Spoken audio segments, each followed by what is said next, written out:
Ladies and gentlemen, it's exactly 12:30, and we are here with the Executive Book Club of Stellenbosch Graduate Institute, where the basic idea is that we read for you.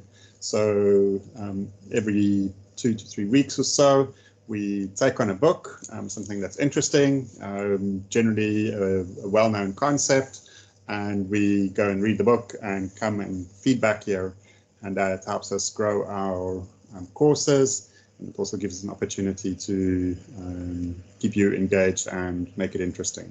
So this week I'm joined by Frick Landman, our CEO. Thanks, Frick, for entertaining my very short notice on this one. And we're looking at the blue ocean shift, beyond competing, proven steps to inspire confidence and seize new growth. The book in its, firstly, hi, Frank. Looking forward to this. There's quite a lot of substance in this. Absolutely. And I don't think we'll get through all of it today, but I think we'll touch the main areas of the book, the kind of core process that it describes. Although I must say the book itself has like a ton of cases and stories and interesting things. So it's a very, it's a serious read. But let's get into it. Okay. Okay. So first thing, the book opens with a dedication, which I found very inspirational when you start thinking about it, to say it's to strive, to seek, to find, and not to yield, by Alfred Lord Tennyson. And I was reflecting, if you had to put a definition to that, what would it be? And isn't that strategy? Isn't that what strategy is? So that's kind of on that thought-provoking note, it starts off. So and everything after that gets kind of interesting. Okay. So firstly, about the book, it's got 277 pages, so not your average airport read, which is usually about 100 pages. This is one of those things which you take a bit of time to sift through. The book itself is in two parts. The first deals with kind of the metadata around blue ocean shift. How do we shift? How do we create the environment in which to shift? How do we think about shifting? And then the second part is taking you through the 5 steps of shifting and the approximately, I think it's 15 or 18 tools, 19 tools that they take you through in terms of how to do the shift. So, and those 5 steps: get started, understand where you are now, imagine where you could be, find out how to get there, make a move. And under each one of those, there are probably 2 or 3 chapters, which are the specific tools that they work through. Okay, so that's the structure of the book. Definitely worth a read from a kind of big picture perspective. It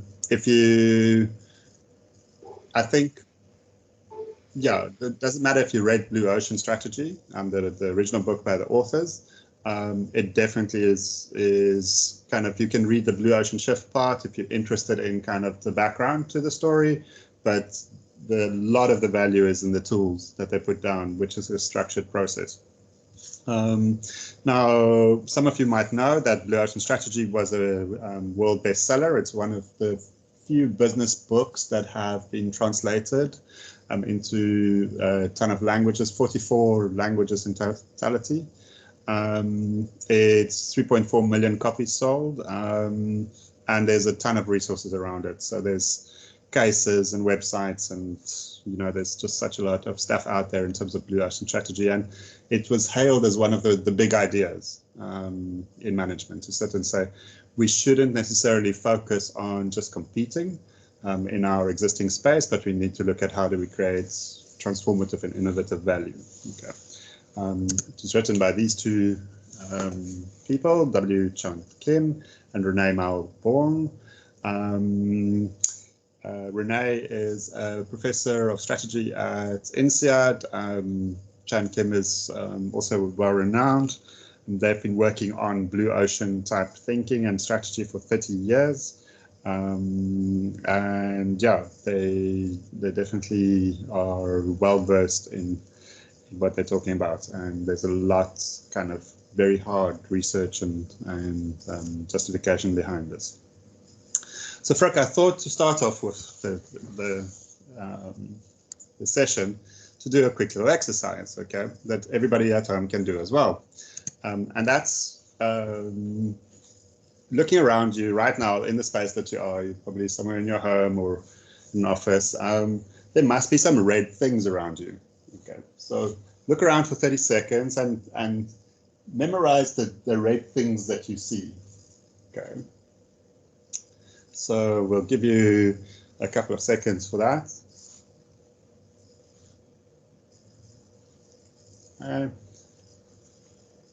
Cool.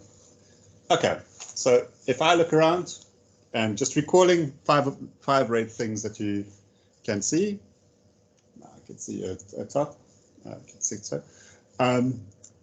But for 1 second, think about all the blue things that you saw. Okay, how many blue things did you see? And can you remember? And typically, we don't remember any of the blue items, okay, because what we look at is what we see. Okay? And that's an interesting observation, because in strategy, when we're looking to compete, we only see how we can better compete. Okay, but if we're looking at how to create value, we can create a different thing. And in case you're looking for something to remember that's blue, the Stellenbosch Graduate Institute logo is on your screen, and I guess you didn't think about that either, but you'll always remember it now. Okay. So we assume often that the only way that we can create a new market is by disrupting an existing one, while we often miss the opportunities for non-disruptive creation. So we get into kind of the David versus Goliath mindset to where we want to go and start a new industry. I think that this doesn't work, so I'm going to start a new industry. Now, to start a new industry, immediately you've got two problems. There are products that people don't understand. Delia, thanks. That's awesome. I'm sure there was one or two blue items in there, maybe, even if it's just a blue pen. Cool.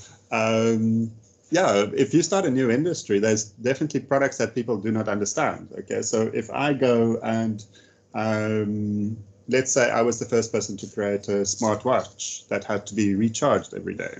Okay, that's something that's about like, but I have a watch. I haven't recharged it for 30 years. That you have to overcome.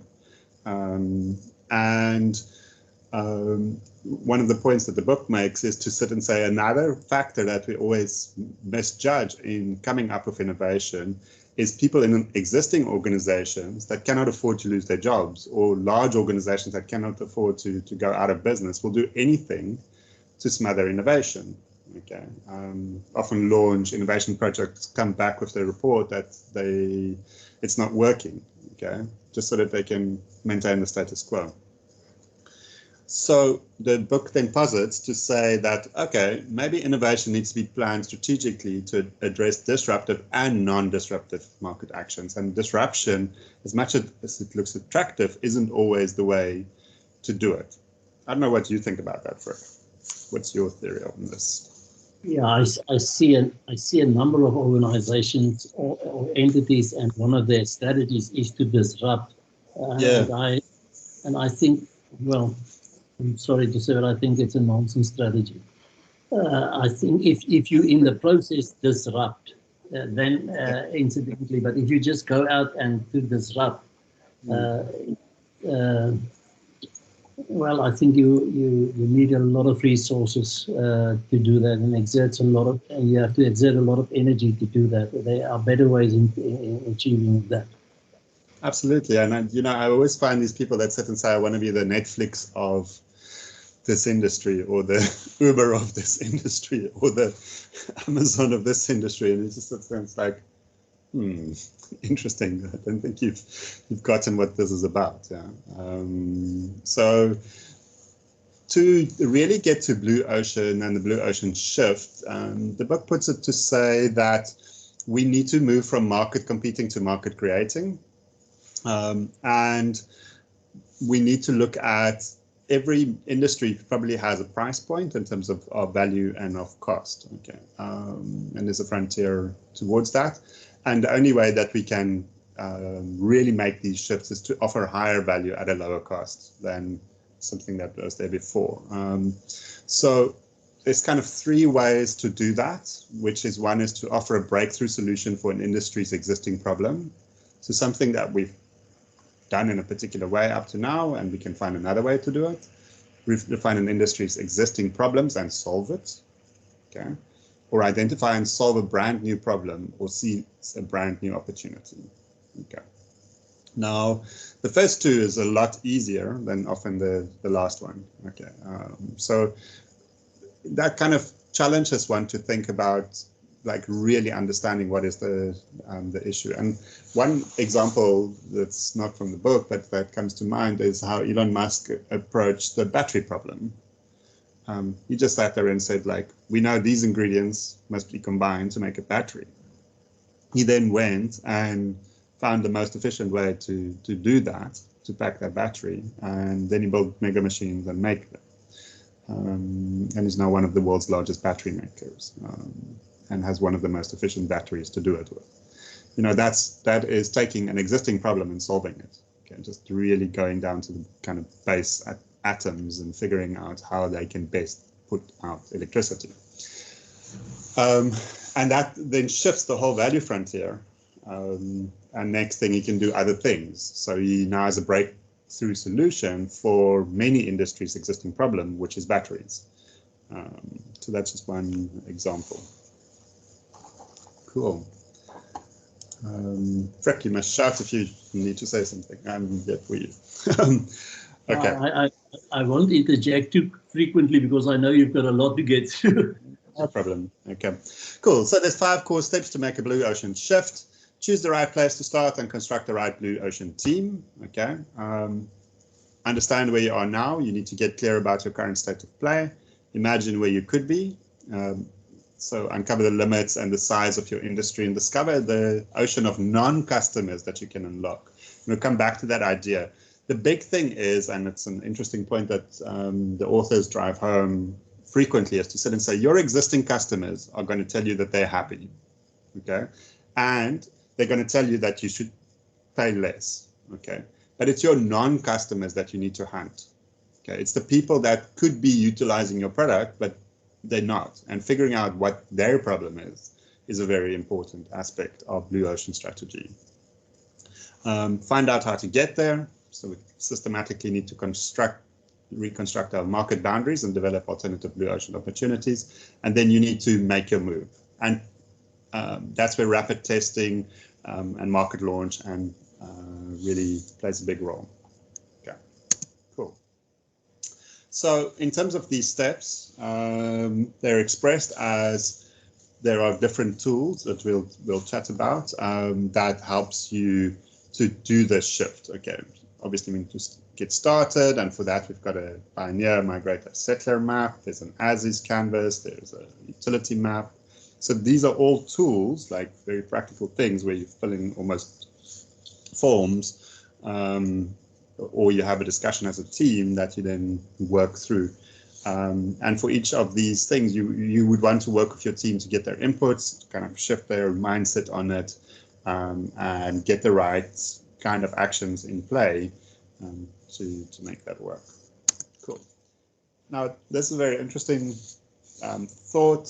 One of the things that they also put in the book is to say that typically companies tend to want to differentiate themselves on one of these 3 things, okay?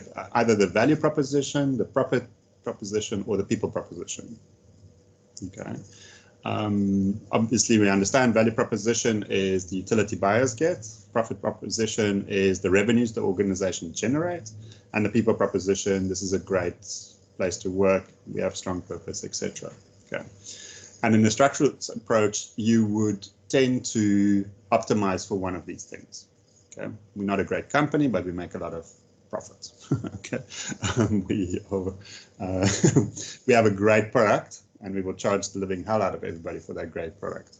kind of the Apple view. Okay, and the people proposition is there are many companies that are great companies to work for, but don't necessarily tend to work well. The question is, how can we do all of these at the same time and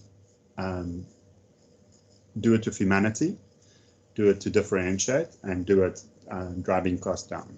Okay, so being good for society in general, but still making sustainable profits. So, and I think that my sense is that more businesses are challenging themselves to think like this. Okay. And its strategy alignment is very, very important, because we're not living in a world where you can actually just take one of these things and play well. Yeah, I think that deconstructionist approach is kind of the space of paradoxes. And people, when they hear the paradox, they tend to think either or, where the value is actually to be discovered in the both and space. Awesome. I love that. It's such a powerful idea. Okay, so we're quickly going to whip through some of these. Well, most of them, but like we're going to talk about red ocean versus blue ocean, value innovation, the strategy canvas, 4 actions framework, the 4 action grids, 6 paths, pioneer, migrate, have Settler maps, non-customers, how do you create a blue ocean, buy utility maps, the price corridor of the masses, the 4 hurdle to strategy execution, tipping point leadership, and fair process. Okay, so this is going to be an MBA in 45 minutes. Because that's what you do in your MBA, is figure out all of this stuff. Okay, but that and that highlights what the book's about. It's giving you these tools. Yeah, it's kind of an integrated philosophy that says go do these things, and you're going to come up with a different way to do what you're busy doing. Okay, cool. So the first kind of step in this is to look at kind of which ocean you're in and which ocean you're playing, to say, you know, what does our ocean look like? What are we doing in terms of competing in the existing market space? What are we doing to beat the competition, exploit existing demand, make the value cost trade-off, align the whole system? Okay, but then to start looking at, and there's a kind of set of structured steps to do that, around how do we create an uncontested market space? How do we make the competition irrelevant? How do we capture and create new demand? And how will we break the value cost trade-off? And I think that that's a very powerful thought, to sit and say, you know, why do we need to trade off? Yeah.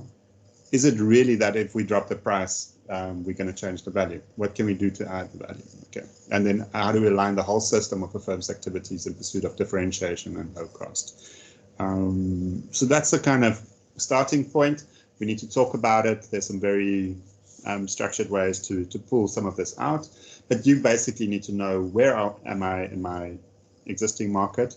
And the new demand question, which does come up a little bit later, is around sitting and saying, who are my non-customers for my existing products? Okay, that's the kind of key question there. Rian, I'm just thinking while you were speaking now, if especially the title of the book, Blue Ocean Shift, which also indicates there's a mind shift that needs to happen. And when you present this red and blue on the screen here, I was wondering, should that mind shift take place before you enter into this process, or will this process shift your mind, or is it halfway through the process? Because you need a mind shift here. Yeah, absolutely. And I don't think that's also why, you know, it's the all change management adage or classic statement, which is you kind of need a bit of a coalition of the willing, people that can see that there could be potential to do this differently. So that's why choosing the right team is so important, you know, because if you've got the wrong people around the table, and maybe some of those people should be the very negative people, because if they can shift their minds, then you can shift anybody's minds, you know. So, and I really like the point in the comments to sit and say, you know, like, this is about co-creation. Okay, it is, this journey will naturally shift the conversation, because it starts off from a point of sort of saying, why does it need to be so hard? Okay. Can't we do something better than being eaten by sharks all the time? You know, why did we lose? Why are we losing these deals more often? Why are we, you know, so we have to ask those existential questions to start off, because otherwise we don't really, we won't see the need to change. But also what I find about this process, which is very powerful, is because of its subtlety, it doesn't shift.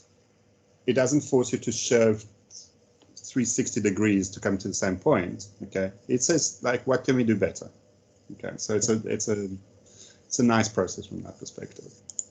I also like this kind of perspective, is to sit and say, how can we save costs by eliminating and reducing the factors an industry competes on? Okay, so people often just save costs to survive, yeah?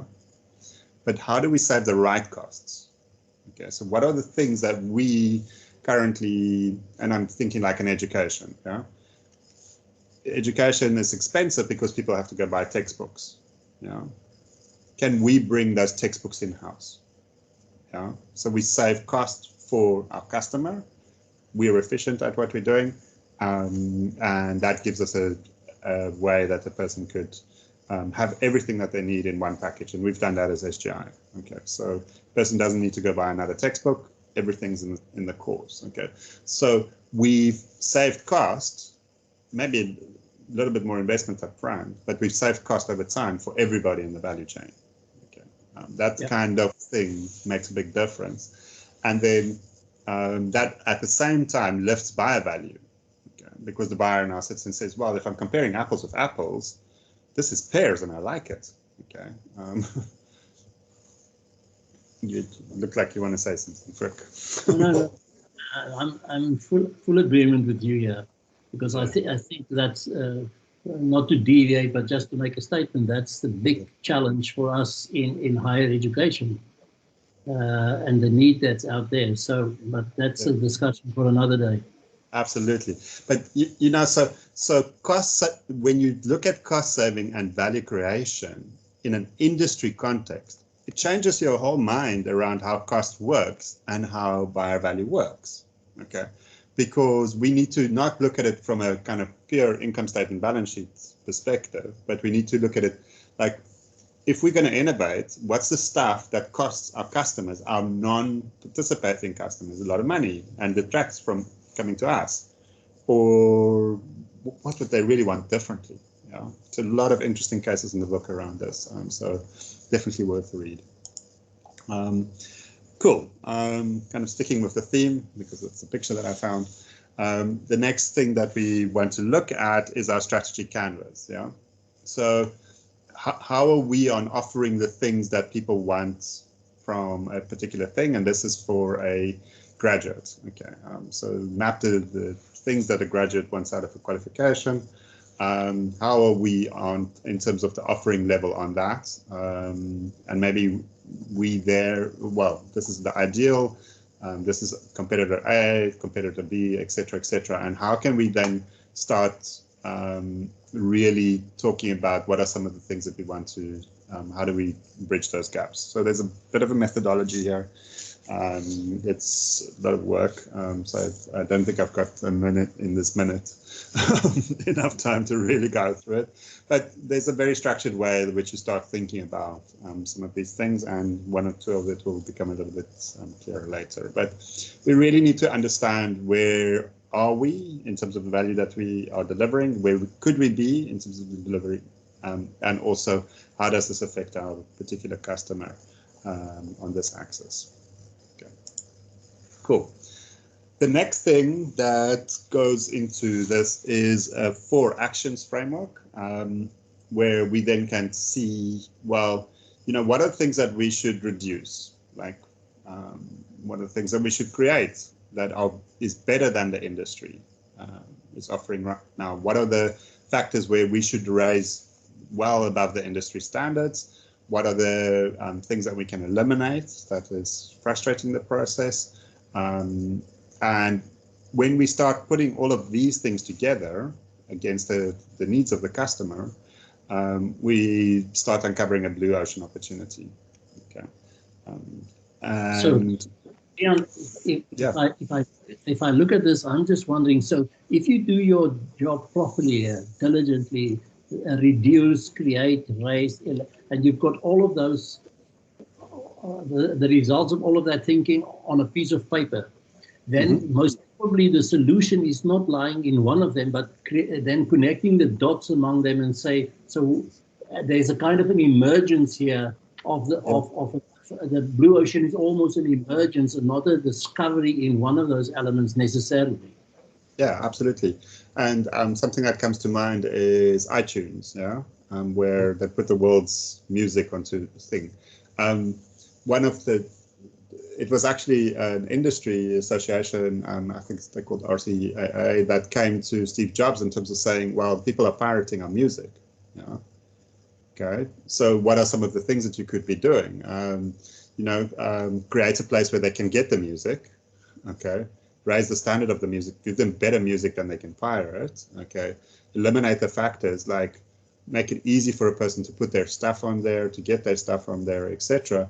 And then over time, you reduce the friction between them and the industry because it starts being licensed content and there's a payment model, So all of a sudden, we unified the world's music. Okay? But it wasn't like a thing where you wouldn't intuitively come up with that idea unless you start looking at, okay, so what's the barriers? Why are people doing this or not doing this, etc. And that's the kind of inspired thinking that you need.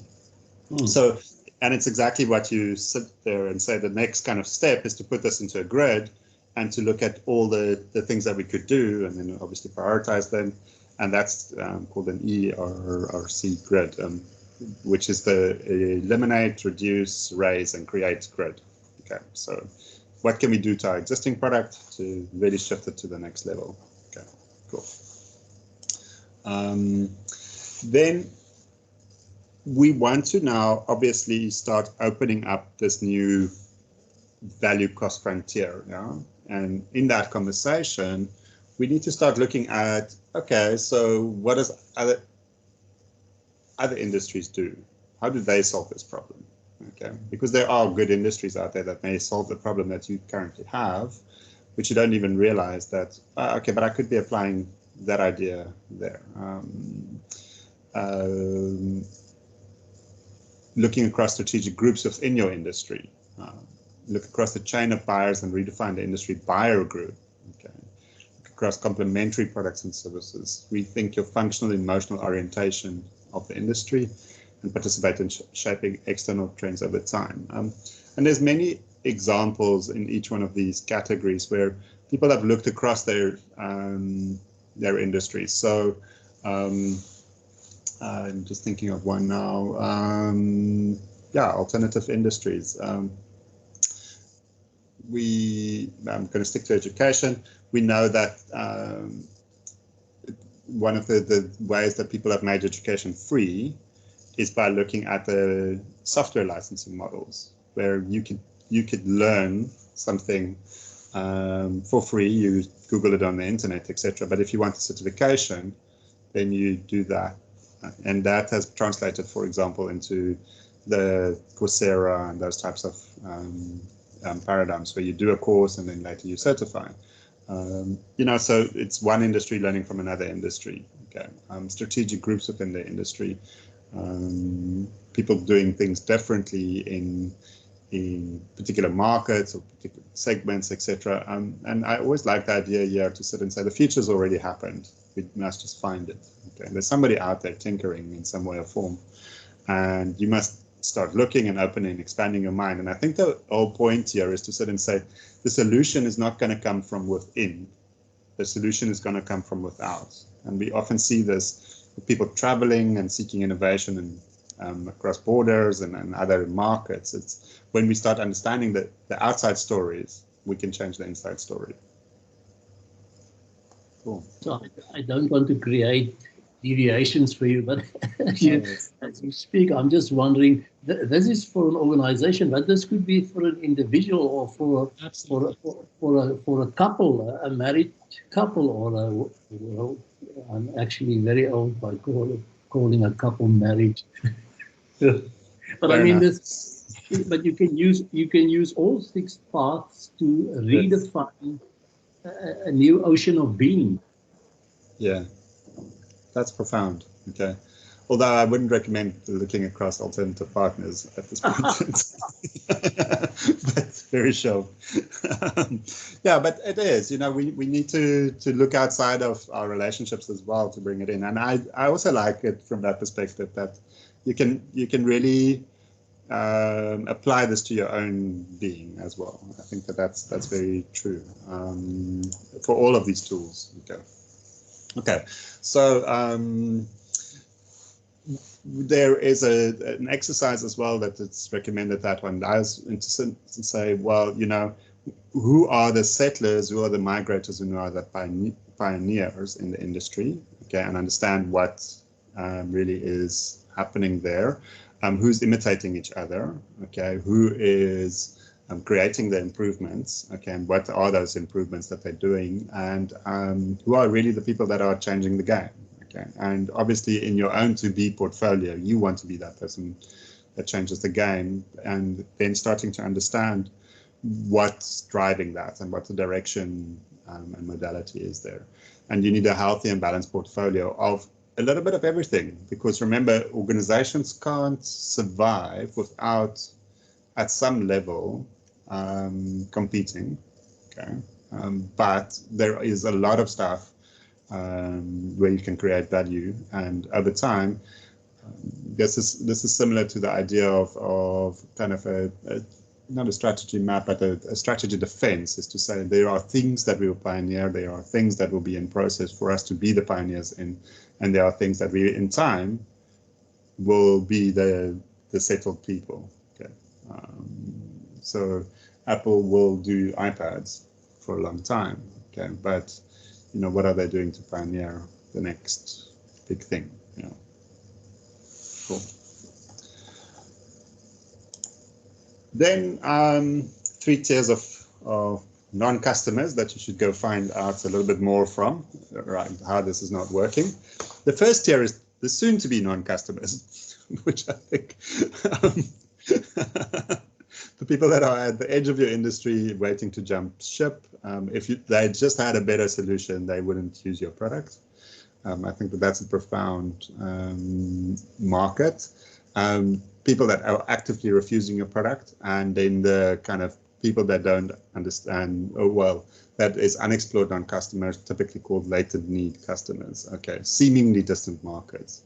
And why can't they use your stuff? So I think that's an interesting analysis to do, to say, why are the existing people in this industry jumping ship, or where are they going? I think that's a very profound analysis, and that's typically in the realm of quality. But I think where the most value is in the second tier, is to sit and say, why aren't people coming to you? And just speaking to enough people around that, and very, very soon you'll figure out that, hang on, there are significant opportunities to just shift that through utilizing kind of that 4 actions framework and other things. And 2 thoughts that came to mind for me is, obviously you want to ask your non-customers why they don't buy a product, but also ask people what's the stupidest thing in your industry and change that. What's the stupidest thing in your particular industry? We have to do this. Like, okay, then change that, because if you can change that, it changes the game. So very powerful tool, I think. Then the next step really is to work out your buyer utility. If there is exceptional buyer utility in your idea, then that's great. Okay, then you don't have to rethink it. But until there is exceptional buyer utility in your business idea, you would have to rethink it. Price. Can you talk to the mass of the buyers? Okay, can you speak to the middle of the market? If not, then you need to rethink that. And that might also imply that you need to rethink your cost. So your target price point must be driven by your potential customer and the mass of those customers, not the fringe of those customers. And then the cost must also be in relation to that. Can you make profit at your strategic price? Okay, and then it might mean that you have to rethink exactly how you cost. Okay, and then the last step really is adoption. Okay, so what are the adoption hurdles in actualizing your business idea, and are you addressing them upfront? Okay, so often, especially in entrepreneurial context, adoption is influenced by credibility, growth margins, capitalization, a whole range of other factors, and can you get there fast enough to deliver this? And if you can answer these questions, really you can be building the kind of core roadmap for executing on your blue strategy, blue ocean strategy. But unless you, I always like the idea of if you can't see it, then it won't happen. And this is the way that you look through it. You sit and say, like, and test it, go test it with the customers. That's very important. So, and this is called the tool that this is the sequence of creating a blue ocean. Okay, so, and there's also a nice section on that in the book. And there's some nice tools for this out there as well. Cool. I'm wondering, Rian, do these tools need to be followed in a particular sequence, or do you use the tool depending on what kind of need or phase you are in your blue ocean thinking? It's presented as a sequence. So it's kind of step 1, step 2, step 3, step 4, step 5, and each one of the steps have them. I didn't link them to the steps here because that's why you go read the book. But one can see, you can also work out your own sequence and start with your own problem in a particular way. I personally like to start with this kind of view where it's talking about, let's first understand what does our buyer need. But I know that there's people that would rather start out with some other tools. What does our non-customers need, etc. So okay, so does that answer your question, Fred? Yep, thank you. Cool, no worries. Okay, so in this next kind of tool is very interesting, and I think really at the core of what most organizations don't do well. Okay, so the book posits a framework which basically says that there's 6 utility levers that we can attack, especially in consumer industries, but it does apply in B2B industries as well. And there's 6 stages of the buyer experience cycle. Okay. And I've got a similar tool in some of the work that I did in my PhD for entrepreneurs, which takes them through these things. And I find that this is one of the most important analysis that any organization could do. To sit and say, what am I doing to make my customer more productive, to make it simple, to provide them convenience, to reduce risk? What's the fun and image within that, and the environmental friendliness? We'll talk about that just now as well. And then when I am, as a buyer, going through this experience, how is it frictionless for me to purchase it, to get it delivered, to use it? What other stuff can I buy that supports this? How do I maintain it? And how does this thing get disposed? Okay, because if you are looking at the pain points within your industry in terms of these things, all of a sudden there's a whole bunch of stuff that opens up. Okay, and people don't think through this. They don't really think around the life cycle of their product. Okay, and this is just one example where you would then work out what is the key pain point in terms of use and customer productivity. In the red ocean, that is it. But maybe it's not simple. Okay, so that's a blue ocean opportunity. How can I make this simple for my customer? What's the other stuff that I could be selling as additions to an existing one? Okay, and those kind of supplements or supporting products could create a lot of convenience. That's often a blue ocean opportunity. How can I make just buying this thing a lot more fun? You know, there's stuff which is really interesting, but it's just so hard to buy it. You know? I'm like, oh, okay, cool. How do I get one? You know, and just making that easy could create an opportunity. And then really taking that further in terms of understanding every one of the stages of that buyer experience cycle to really build up that buyer utility cycle. And one of the things that I find is a massive opportunity in most cases to change especially the image of your product, is how you deal with disposal. Okay, and I think increasingly, if you look at environmentalism, like the not emerging trend, but the very real kind of, there's green targets. We are looking towards this. I think organizations that solve these things are going to transplant organizations that don't. Okay. To sit and say, we're purchasing green, we're delivering green, we're using it green, you know, and ultimately we're disposing of it in a way that is environmentally right, and et cetera, recycling, et cetera. So all of that creates blue ocean offerings that could massively differentiate you from existing competitors. And the book makes the point to sit and say, the value that you're bringing to the customer doesn't necessarily have to be traded off. Okay, so you don't need to make it always just super cheap. Okay, that isn't the only way to create value, but it is in adding all of these utilities to the buyer utility lifecycle. Okay. So probably for most of us, a fairly intuitive idea, and then just a description of some of the what the levers mean. Productivity means anything to do with efficiency, less time, less effort, or money in fulfilling the buyer's needs. Simplicity, anything that eliminates or minimizes complexity. Convenience, where and when I want something is easy. How I can utilize it or access it or maintain it or do all of that is convenient. How can I reduce risk? Financial, physical, emotional, psychological, including reputation.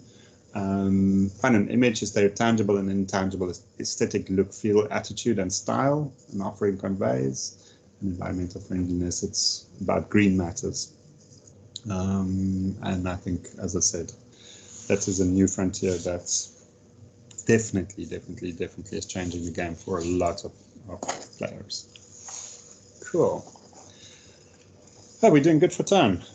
Yeah, just to comment, I think this grid is really powerful. If that's the only tool you use, and maybe on an annual breakaway, just sit and talk through those 6 stages and those 6 utility, you will gain a lot of insight. Or if you just do focus groups in your organization just to extract the opinions in those different quadrants, it'll be great. And I also think on a kind of portfolio level, if you map the players and say who in my industry is playing where, you know, and what are they doing well, so who makes it easy to purchase the product, you know, and even that could represent possibly a way for you to become good at something for others. Yeah. Okay. So you could be the purchase arm for a whole bunch of other people in the industry because you're really good at it, or you manage the risk, or you can get the fun and image into it, you know. So each one of these things represents such a massive way to think about it, especially when you start looking at it at an industry scale. Yeah, very good point. Okay, so the key thing, and I think that's the tough part for anybody ever in business, is to figure out the price. Because we're tempted to want to offer lower level pricing, but that becomes easy to imitate. Mid-level pricing gives us some degree of legal and resource protection, and we can actually create some value. And then upper level pricing is, which is kind of the value strategies, is there's obviously a lot of legal and resource protection, and it's difficult to imitate. But to maintain that upper level, what we've traditionally thought is that that's a smaller market. And there's many industries now that have shown that it isn't, as long as you are providing real value. You know, so that's what you have to get right, is to sit and say, you know, where is the price corridor of the mass? And it might not be what you think it is right now.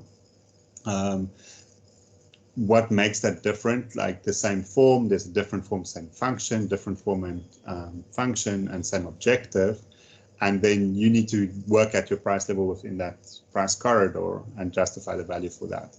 And the size of the circle is proportional to the number of buyers that product or service it attracts. Okay, so and if you can attack an existing player at its price point, but with superior value, you will take that market.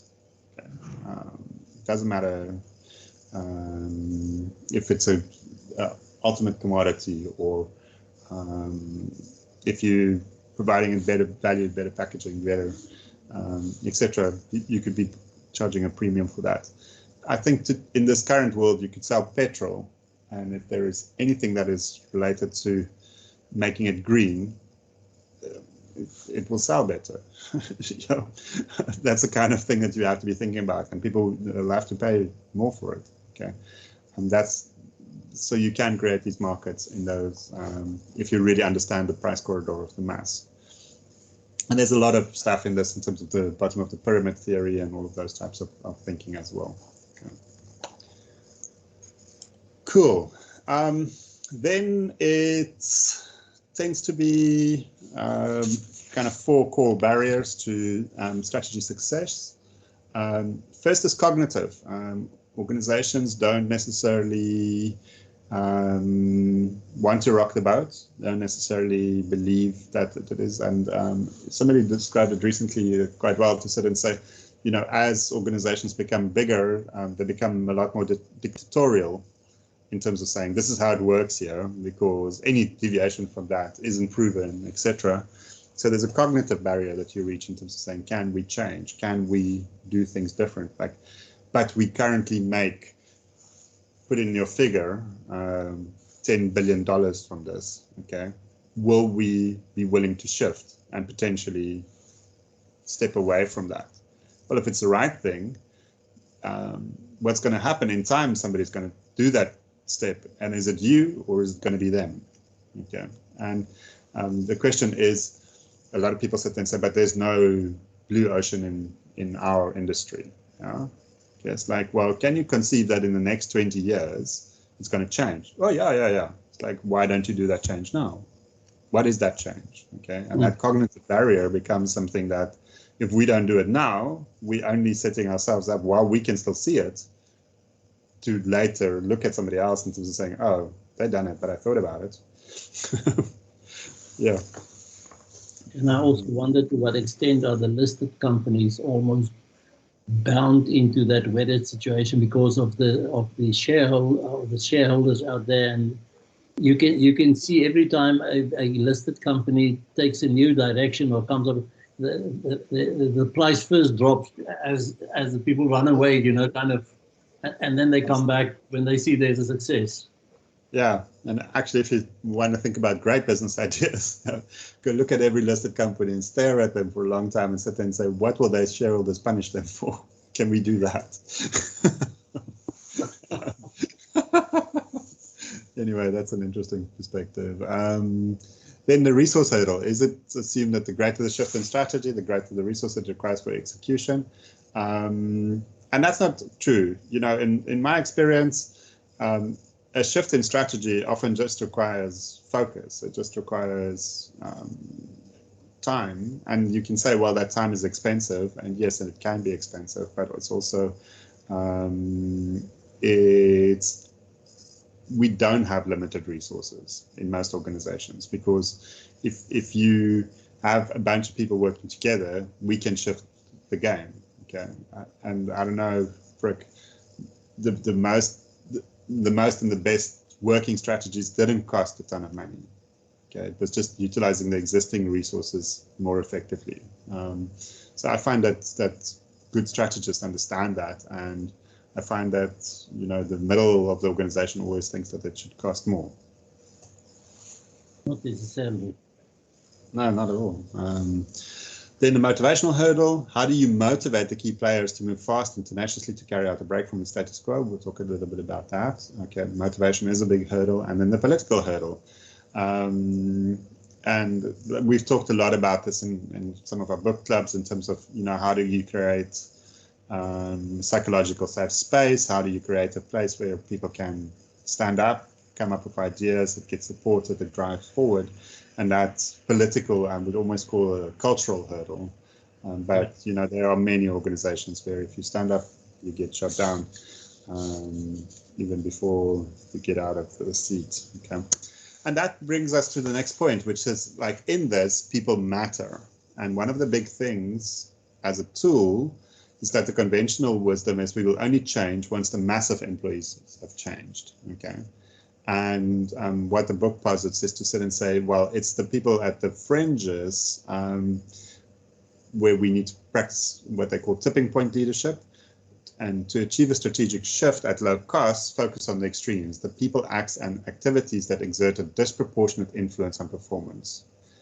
And I find in my own practice that information enablement is often those disproportionate influence factors. You know, by showing people what's going on, everybody sits there and says, well, okay, so if I focus on the people that are showing us what's going wrong in my organization, I can very quickly shift the company. And it's not the mass of employees that's going to do it. It's the people that know, the people that have been sitting there for a long time and been tracking how things are wrong, etc., and bringing those to the fore. Really creates far more change than the mass. Cool. So people do matter. And what I really like about that is, like, the people, acts, and activities. You know, so we need to bring those out and do them. Cool. I just tempted with one example. One organization that went and they had this initiative, and it brought in more potential business than anything that they'd ever done before. And people got so scared, okay, that might threaten their jobs, okay, that they shut it down immediately. It's like, well, if that worked so well, why don't you just do more of that and stop doing this other nonsense? No. It's never going to work. You know, it's like, it's an anomaly. What if it doesn't happen again? It's like, I think what you then want to do is sequence that to happen on a daily basis until we get to the other side. The book also has a big focus on humanness, okay, and it is a big part of the Blue Ocean Shift process, where three things that they've identified through research and being very systematic about it is to say that we need to atomize it, like make it small chunks, that concrete actions that people can build confidence in, do step by step to get stuff done. We need to enable first-hand discovery, so allow people to see things that they've never seen before, realize the need for change, discover themselves, discover the successes themselves in that. And fairness in the process is also an important idea, where we need to recognize people for their intellectual, emotional worth, building trust, inspiring voluntary cooperation. Okay, it's very hard to get people to change if you don't create this participatory culture, because it becomes very expensive to energize.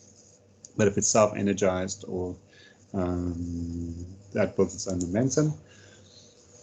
And interesting, so I found this also quite useful in terms of just a fair process. Fair process has three things, which is, one is engagement. So we're talking, we're involving individuals in the things that will affect them. We debate it up front, Okay, we engage, we give management view, but we also listen, and we create better strategic outcomes, and then people are part of it.